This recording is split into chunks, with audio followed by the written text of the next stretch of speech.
আসসালামু আলাইকুম, কি অবস্থা সবার? এসে গেছে কিন্তু দরদের অ্যানাউন্সমেন্ট টিজার। তো বন্ধুরা, আমি কথা বাড়াবো না, কেননা আমি প্রথমবারের মতো দেখতে যাচ্ছি। আমি জানি না কি অপেক্ষা করতেছে। সিরিয়াসলি আমি যখনই সোশ্যাল মিডিয়াতে প্রবেশ করেই দেখলাম যে এটা নিয়ে আলোচনা অলরেডি শুরু হয়ে গেছে, তখন ভাবলাম যে আমি আসলে একটু লেটই করে ফেলছি। সো বন্ধুরা, তবে আমি তোমাদের সাথে দেখতে চাই। চলো, রেডি, 1 2 3 গো।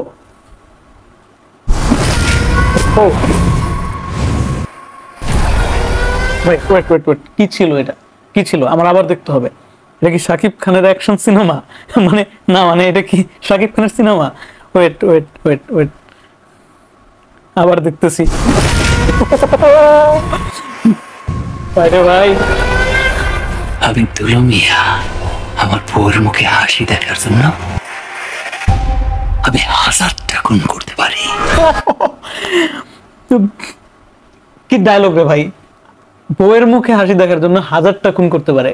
এই ক্যারেক্টার কোন লেভেলের সাইকোপ্যাথ, কোন লেভেলের একটা সিনেমা আমরা দেখতে যাচ্ছি, কি ধরনের গল্প!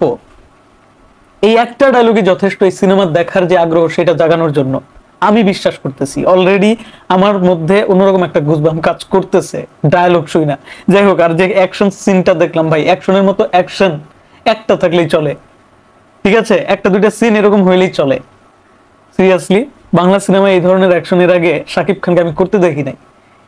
এর আগে রাজকুমারের কথা শুনছিলাম। যাই হোক, এত কথা বলতে পারবো না, আগে এটা দেখে নি। হিন্দি গান। সে আমার ভালোবাসার মুখে হাসি ফুটাইব, সে আমার দোস্ত।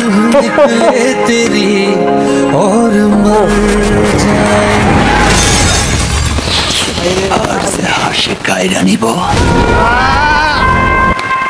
সে আমার জানি দুশ্মন।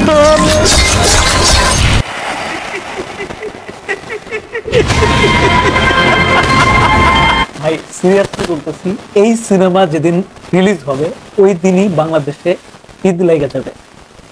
শাকিব খান মনে হচ্ছে না যে এইটা আমাদের বর্তমানের শাকিব খান, এটা সেই শাকিব খান 2005 সালের 2004 সালের শিকারীর শাকিব খান, 2005 সালের আমার স্বপ্ন তুমি সিনেমার শাকিব খান ব্যাক করেছে। সিরিয়াসলি বলতেছি, আমার কাছে সেই শাকিব খানই মনে হচ্ছে।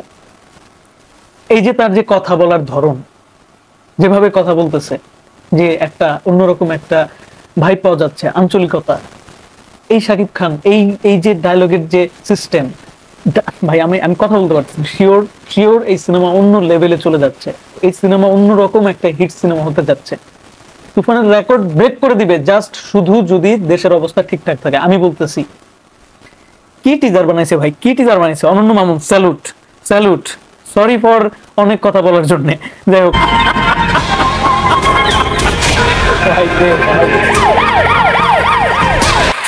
শ্রদ্ধা দেব।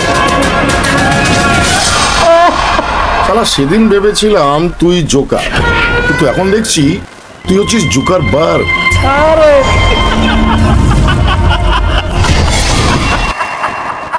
শেষ। ওই কি হয়ে গেছে আবার? ভাই রে ভাই, কি ছিল ভাই এটা? আবার দেখতে মন চাইতেছে। প্রথমের যে অ্যাকশন সিনটা, আমি আচ্ছা দেখবনি পরে, আগে কথা বলি। প্রথমের যে অ্যাকশন সিনটা, ওইটা মানে কি ছিল! আমি তো আসলে সিরিয়াসলি আমি প্রথমবারের মতো এই টিজারটা দেখলাম। আমি বিশ্বাস করতে পারছি না, এখনো বিশ্বাস করতে পারছি না। এখন আমার এই যে কথা বলতেছি, কথা না বললে আমার মন চাইতেছে আবার টিজারটা একবার দেখি, কারণ একবারে হবে না, একবার দেখে হবে না। যে টিজার, এটা হাতে নিয়ে কথা বললে বোধহয় বেটার হবে। এর আগের যে টিজারটা ছিল তার থেকে 1000 গুণে বেটার একটা টিজার। ইভেন আমি বলবো যে বাংলা সিনেমা অঙ্গনে, বাংলা সিনেমা জগতে এটাই আমার দেখা সবচেয়ে সেরা একটা টিজার। এইভাবে কেন বলতেছি, কারণ আমাদের দেশের সিনেমাতে এই ধরনের এইরকম অ্যাকশন মুভ খুব একটা আমি দেখি নাই। তোমরা দেখে থাকলে অবশ্যই জানাবা যে কোন সিনেমায় এত সুন্দর ক্যামেরা অ্যাঙ্গেল, এত সুন্দর কালার গ্রেডিং, আর এত সুন্দর সুন্দর ডায়লগ, ক্যাচি ডায়লগ। ও মাই গড, প্রত্যেকটা ডায়লগ! এখানে শাকিব খানের মুখের যে এক্সপ্রেশন, ভাই বলার ভাষা হারায় ফেলছি। আর মাঝখানে আবার একটা হিন্দি গান জুড়ে দিছে। আমি বুঝলাম না যে মাঝখানে বাংলা টিজারের মাঝখানে আবার হিন্দি গান কেন দিল, কিন্তু ভাল লাগছে ভাই। গানটা কিন্তু জোশ, ঠিক আছে? ওই গানটার অপেক্ষায় কিন্তু ছিলাম, ওই গানটার কথাই ভাবছিলাম যে ওই গানটা আসবে আজকে, ঠিক আছে? ওই গানটা আসবে এটা ভাবছিলাম, বাট আসলে ওইটা একটা আকর্ষণ, গানটা অন্য লেভেলের একটা গান হতে যাচ্ছে। এই মুহূর্তে কিছু বলতে পারতেছি না ভাই। শাকিব খানের চোখ কথা বলতেছে, অ্যাক্টিং এর শাকিব খানের চোখ কথা বলতেছে। ওই যে বললাম একটু আগে যে শাকিব খান, এই শাকিব খান সেই শাকিব খান, যে শাকিব খানকে আমরা 2004 সালে 5 সালে খুনি শিকদার আর আমার স্বপ্ন তুমিতে ফেলে আসছি। যারা বলো না যে শাকিব খান অভিনয় পারে না, শাকিব খানের কি অভিনয় করে, হ্যান ত্যান নানান ধরনের কথা, তাদের মুখে জামা ঘইষা দিতে আসতেছে শাকিব খান দরদের মধ্যে, ঠিক আছে? দরদ সিনেমাটা ওয়ার্ল্ড ওয়াইড মুক্তি পেতে যাচ্ছে 15ই November. Biggest biggest biggest blast হতে যাচ্ছে। সাকিবিয়ানরা কোথায় কোথায়? এই সিনেমার এই টিজারে ভিউ কোথায়? কই ভিউ হচ্ছে না কেন? উড়াইয়া দাও, দেখাইয়া দাও। শাকিব খান ফাটাইয়া দিছে, তোমরা উড়াইয়া দাও। এইখানে পুরা টিজারটাই সাকিবময় ছিল, তুফানে যেরকম ছিল না ঠিক সেরকম, কিন্তু আমি বলবো যে তুফানের থেকেও তুফানি হইতেছে এই টিজারের মধ্যে। ভাই এইখানে অভিনয়ের কি খেলাটাই না দেখাইছে শাকিব খান, কেমনে সম্ভব ভাই? আমি শাকিব খানের ভক্ত, এই জন্য বলতেছি না, আমি কোনো বাড়ায় বুড়ে কিছু বলতেছি না। এই প্রথম বাংলাদেশের কোনো সিনেমার টিজার আমার কাছে এতটা ভালো লাগছে, সিরিয়াসলি। এর আগেও তো শাকিব খানের প্রিয়তমার টিজার দেখছি, তারপর হচ্ছে রাজকুমারের টিজার দেখছি, হ্যাঁ, ওইগুলো এতটা ভালো লাগে নাই, কিন্তু এই টিজারটার মধ্যে আলাদা একটা ব্যাপার আমি খুঁজে পাইছি।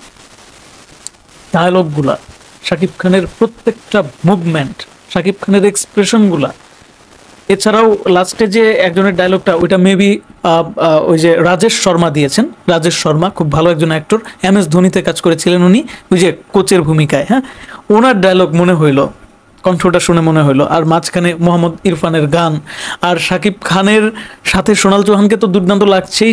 বলিউডের যে কোনো হিরোকে টেক্কা দেওয়ার মতো আমি বলবো। আমি জানি না তোমাদের কাছে কি মনে হচ্ছে, তোমরা অবশ্যই কমেন্টে আজকে জানাবা বন্ধুরা, যে তোমাদের কাছে আসলে কেমন লাগলো এই টিজারটাকে, তোমরা 10-এর মধ্যে কত দিবা? অনন্য মামুন, যে অনন্য মামুনকে এতদিন আমরা আসলে হাবিজাবি অনেক কথাই বলছি, বাট আজকে উনি আসলে প্রমাণ করে দিলেন যে সবুরে মেওয়া ফলে, সবুরে আসলেই মেওয়া ফলে, ধৈর্যের ফল মিষ্টি হয়। সত্যিকার অর্থেই এই টিজারটা দেখার পরে এই যে এতদিনের অপেক্ষা, বারবার অনন্য মামুন বলে আসতেছিল যে এই যে এতদিন অপেক্ষা করাইতেছি না, এটা যত রাগ ক্ষোভ আমরা ভিতরে ভিতরে হচ্ছে সব আমরা ভুলে যাব, বলছিল না অনন্য মামুন? বলছিল, সেটা সত্যি হইল। আসলেই এরকম টিজার যে হবে দরদের, এটা আমি আসলে কল্পনাও করি নাই। তবে আমি জানতাম এই সিনেমা তুফানের গল্পের থেকে অনেক বেটার।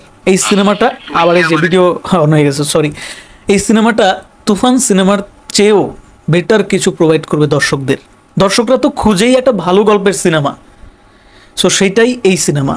আমি আসলে আজকে কথা বলার ভাষা হারাই ফেলছি। অন্যান্য দিন যেভাবে সাজায় গোছায় কথা বলি, আজকে আসলে বলতে পারতেছি না, কারণ আমি আসলে একটু লেট করে ফেলছিলাম এই টিজারটা আসলে দেখব। যখনই সোশ্যাল মিডিয়াতে ঢুকছি, ঢুকে দেখি যে টিজার আইসা পড়ছে, আমি তো জানতাম যে গান অথবা রিলিজ ডেটটা জাস্ট অ্যানাউন্স করবে, এখন দেখি টিজার। তারপরে ভাবলাম যে না, ক্যামেরার সামনে বসি, একসাথে দেখি, পুরা মানে ভিতর থেকে কি আসে ফিলিংটা সেটা প্রকাশ করতে পারবো। সো সেটাই করার চেষ্টা করলাম বন্ধুরা। সিরিয়াসলি বলতেছি, এখন আমি ভিডিওটা অফ করে আবার এই টিজার দেখব। ইভেন এই টিজারের একটা আলাদা ব্রেকডাউন ভিডিও আমি তোমাদের জন্য দিব, যদি একটু দেরি হতে পারে, কালকে নাগাদ পেয়ে যাবা, বাট পাবা, ঠিক আছে? আমি জাস্ট এটাই বলতে চাই যে শাকিব খানকে প্রপার ইউজ করতে পারলে এটা হয়, দরদ হয়। আর এই দরদ, আমি আবারও বলছি, এই দরদ যেদিন রিলিজ পাবে সেদিন বাংলাদেশে ঈদ হবে, ঠিক আছে? এই দরদের প্রমোশন, দরদের কন্টেন্টের যোগ্যতায় হবে। আর আজকের এই ভিডিওর মাধ্যমে আমি অনন্য মামুন ভাইকেও একটা কথা বলতে চাই, যে আপনার প্রতি আমাদের যত ক্ষোভ ছিল, যত আসলে অভিযোগ ছিল, এই মুহূর্ত থেকে সব অভিযোগ পানির মতন ধুয়ে মুছে পরিষ্কার হয়ে গেল। এই যে টিজারে দরদ ভরা ভালোবাসা আপনি দেখাইলেন, এত সুন্দর করে, এত কষ্ট করছেন, সেটা কিন্তু টিজারেই আসলে বোঝা যাচ্ছিল। প্রত্যেকটা শট, প্রত্যেকটা শটের অ্যাঙ্গেল, ইভেন শাকিব খানকে এত সুন্দরভাবে পোর্ট্রে করছেন, অকল্পনীয়। রায়হান রাফি না শুধু, অনন্য মামুনও পারে। আমি খুবই আনন্দিত যে এই ধরনের একটা কাজ আসলে আসতেছে সামনে। আর দরদ সিনেমাটা যে প্যান ইন্ডিয়ান, এটার অর্থটাও আজকে বুঝলাম। বন্ধুরা, কমেন্ট বক্স স্বাধীনতার জায়গা। আজকে ইচ্ছা মতো কমেন্ট করে জানিয়ে দাও যে এই দরদের টিজারটা তোমাদের কাছে কেমন লেগেছে। এর আগেও তো টিজার দেখছো দরদের, ওইটার সাথে এটার কম্পেয়ার করলে এটারে তোমরা কত মার্ক দিবা? আর শাকিব খানের এক্সপ্রেশন, শাকিব খানের অভিনয়, প্রত্যেকটা লুক, প্রত্যেকটা মুভমেন্ট তোমাদের কাছে কেমন লেগেছে? কি মনে হচ্ছে শাকিব খান কি তুফানের রেকর্ড ব্রেক করতে যাচ্ছে? ধন্যবাদ সবাইকে ভিডিওটি দেখার জন্য।